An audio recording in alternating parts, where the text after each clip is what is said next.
In the summer of 2024, beneath the burning sands of the Fayum Basin, a team of archaeologists unearthed what would soon become one of the most controversial discoveries of modern history. Buried in a tomb long lost to drifting dunes, nestled not far from the lesser-known pyramid of Lahun, they found a sarcophagus untouched by time, sealed, not with ritual wax or limestone, mortar, but by a pitch-black resin so foreign, so chemically unique, that it defied classification. It was not of this world, or so some would claim. The chamber itself was wrong, its geometry distorted, subtly as though space had bent in deference to what lay inside. The hieroglyphs that should have told stories of the dead were absent. The walls were silent. No name, no lineage, no prayers to Osiris. Only smooth obsidian tiles and a silence that chilled to the marrow. When the sarcophagus was opened, the room dropped 10 degrees in temperature. Cameras failed. Lights flickered. One assistant claimed to have heard something whisper in his left ear, though no one stood beside him. But all of that faded when the body was revealed. Not a body, a being. Wrapped meticulously in ancient linen, yellowed and cracking. It looked at first like any high-born mummy of Egypt's Middle Kingdom. But as the linens were unwrapped, layer by layer, the illusion collapsed. The arms were too long, each forearm nearly the length of a human thigh. The fingers, 6 in total, each tapered into delicate, inhuman points.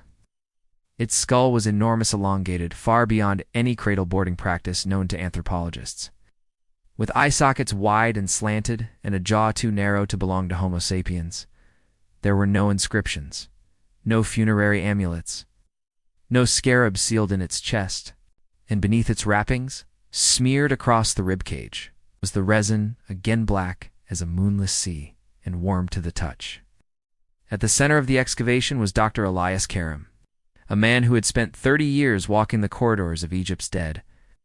He had dug up pharaohs, priests, paupers, even the rumored chamber of Sobek's priests near Crocodilopolis. But nothing like this. And as he stood before the thing, watching its head tilt ever so slightly on a twisted neck, he felt something crack in the rational scaffolding of his mind. He would later tell the press, with a tight smile and tired eyes, that it was likely a product of congenital deformities. But that wasn't what he wrote in his private journal that night. In shaky cursive, ink bleeding through the page, he wrote only this: "I have touched the skin of a god," or something far older. Rumors spread like sandstorms. First among the local diggers, then the scholars, then the journalists. The Egyptian Antiquities Authority attempted to suppress the findings. They ordered the tomb resealed, the contents removed to an undisclosed location. But they were too late. A single photo had already leaked a blurred, low-resolution shot of the creature's face, elongated, alien, uncomfortably alive. Online forums exploded. Was this proof of the ancient astronaut theory?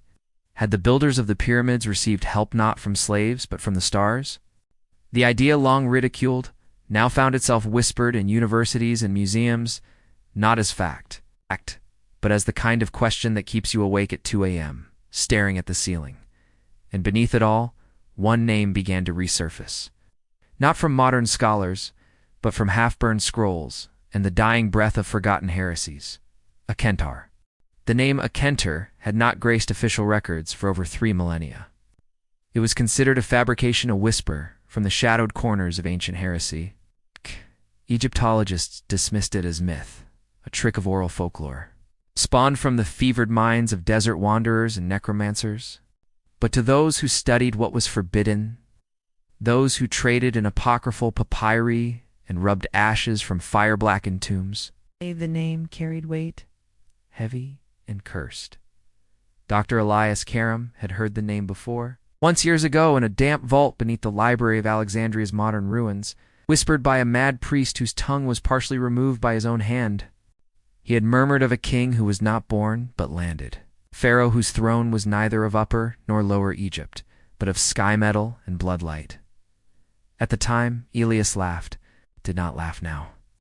When the strange resin found on the mummy was analyzed, nothing in modern databases matched it. Not animal, not plant, not mineral. Under heat, it refused to burn. Under acid, it did not dissolve. It absorbed light rather than reflected it, and under a microscope it seemed to move. Just slightly, like something alive pretending to be still. One technician resigned mid-analysis, citing migraines and visions of an ocean made of mirrors. But it was the tomb's architecture that pushed Elias further into obsession. The chamber, when modeled in 3D, revealed subtle angles that formed a mathematical sequence not found in any Egyptian construction, but perfectly aligned with the Fibonacci spiral. More than that, the ceiling bore micro-incisions only visible under ultraviolet light, and when revealed, they formed a map. Not of the Nile, not of Egypt, but of the stars. At its center, the Sirius system, an orbiting Sirius B, small artificial glyph resembling a pyramid. Elias began to isolate himself. He stopped responding to emails, ignoring calls from the ministry, from the universities.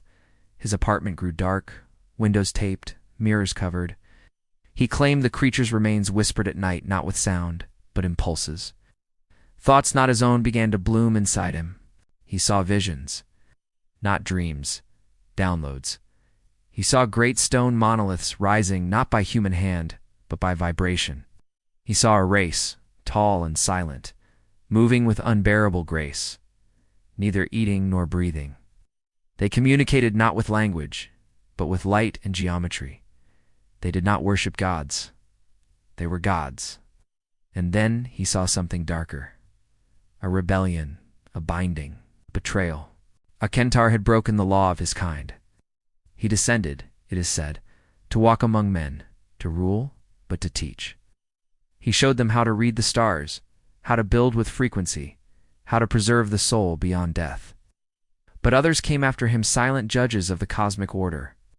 They did not forgive. They sealed him in a tomb of Nulmater where no prayer could reach him, and they erased every record of his name, except one. A hidden cartouche buried deep beneath the western wall of the tomb, etched with the precision of lasers. It bore no hieroglyphs, only a spiral, leading into an eye. After Dr. Elias Karam vanished, his research was sealed, confiscated by Egyptian authorities under the pretense of national security. But leaks always find their way through cracks and silence. 2 files escaped. One was a scan of Ilias's private notes. The other, a thermal image of the Lahun pyramid taken at 3:33 a.m., just 2 nights before his disappearance. The pyramid, unlike its brethren, cold, immutable, silent, Lahun glowed at its core. A slow, breathing heat that pulsed every 11 minutes, like a heartbeat or a signal. The government dismissed it as environmental interference, faulty equipment, a prank, but among those who knew the signs, the ones who remembered the name Akh-en-Tar, was confirmation. Something was stirring beneath the stones. Inside the black market of forbidden archaeology, a second team emerged. Independent, funded not by nations, but by a private European benefactor known only as the Hollow Prince. No photos, no identity. Only wire transfers, encrypted messages, and a single instruction: go deeper.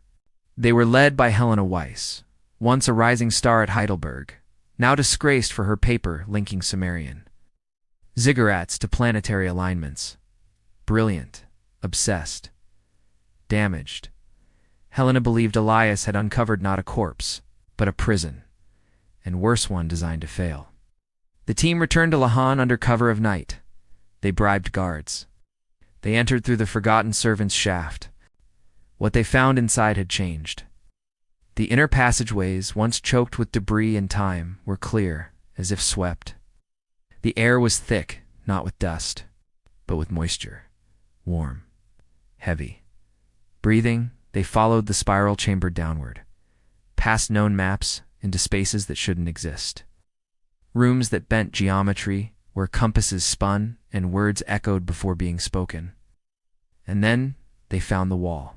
Smooth, seamless, metallic, but not metal. Carved into it was the same spiral and eye sigil.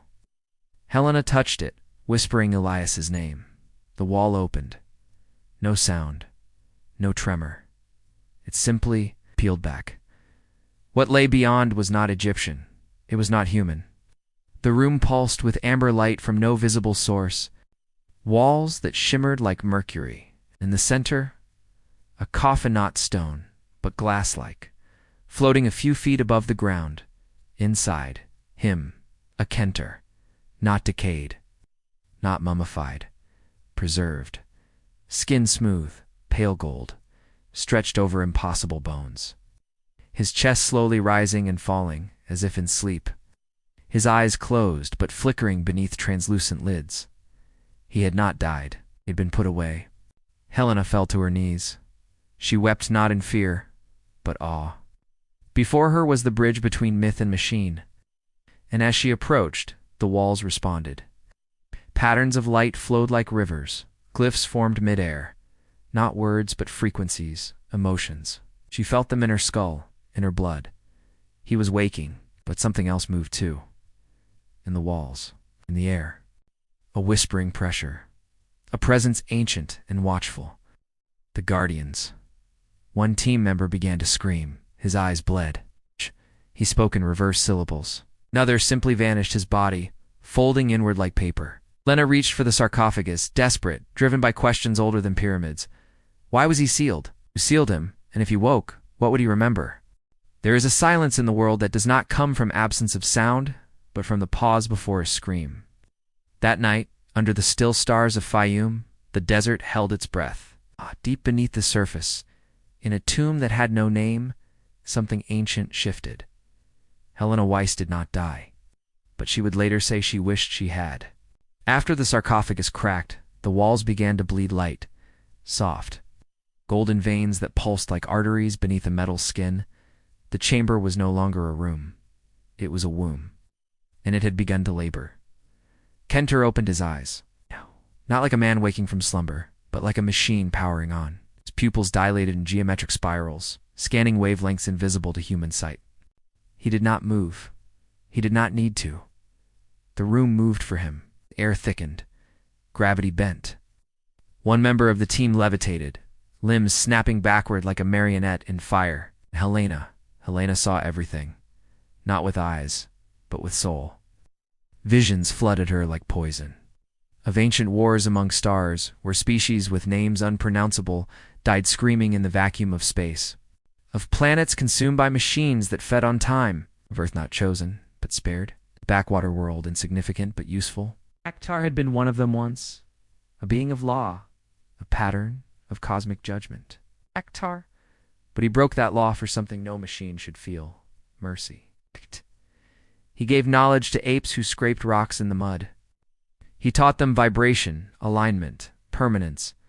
He showed them how to preserve their dead not from sentiment, but because he could not bear to see life erased without memory. And for that, they chained him. Not with iron, but with belief. They rewrote his image across cultures. A demon, a god, a myth, anything to contain the truth. And they built pyramids not as tombs, but as prisons.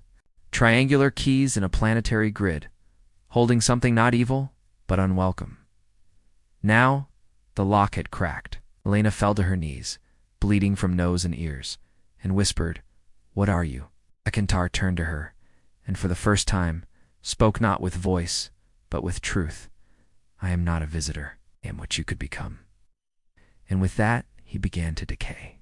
His skin melted into ash without heat. His bones fractured into sand. The glass around him shattered soundlessly, imploding inward.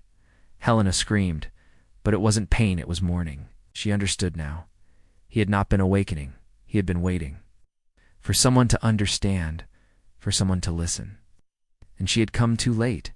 When the Egyptian authorities arrived, they found only Helena, collapsed in the spiral chamber, eyes wide and gray with blindness. The tomb had returned to silence. The resin was gone. The body vanished. Helena was institutionalized in a private facility outside Vienna. She speaks rarely, but when she does, she repeats only one phrase. They will return to finish the lock. But this time, we will be the ones sealed. The world quickly moved on. Photos were buried, the files erased. Dr. Elias Karam was labeled a fraud, Helena, a victim of desert fever, and Akh-en-Tar, a myth. But late at night, in the depths of old observatories, astronomers whisper of a strange signal emanating from near Sirius B, a pulse every 11 minutes, a frequency of awakening. And in the sands near Lahun, the pyramid no longer sleeps. It waits, not as a tomb, but as a door.